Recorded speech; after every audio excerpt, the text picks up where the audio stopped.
ancient man a carnivore? There are a few myths that need to be dispelled.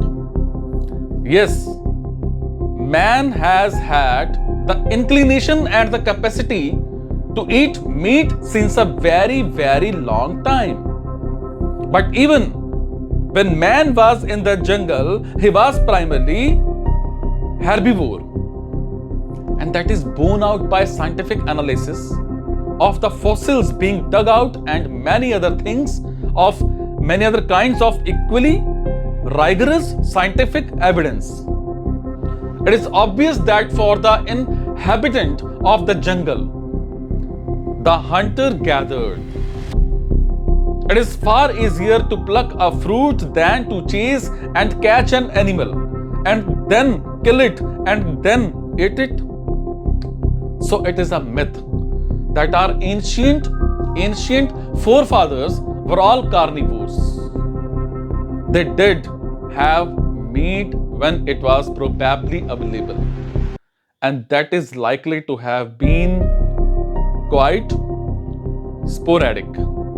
Man comes actually from a primarily vegetarian herbivore background.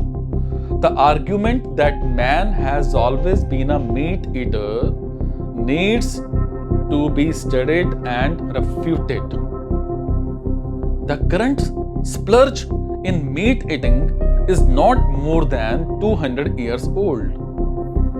It came along with industrialization and the popularization of thought that it is meat alone what that can provide for protein or calcium or many other important nutrients to the body. It was obviously a highly unscientific belief, but it got popularized. Now, since the last 30, 40, 50 years, as we are progressing, there is tons of scientific data to conclusively prove that not only we are not historically prolific meat eaters, but also that meat eating or milk consumption has a highly deleterious effect on the human body. But then, this data is now fighting against a huge mountain of habit and vested financial interests. You know of the size of the global meat industry, you know of the size of animal agriculture. They are one of the biggest industries on the face of this planet.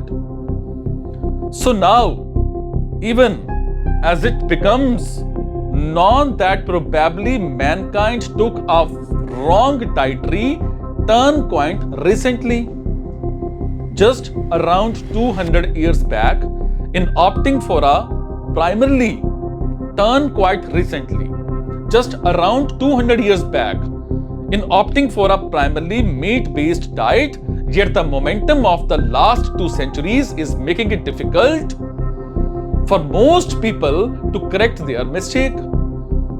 And of course, added to that is the heft of the meat industry, the financial power, the political power that they possess, the kind of control over media that they have, and all the levers that they can pull.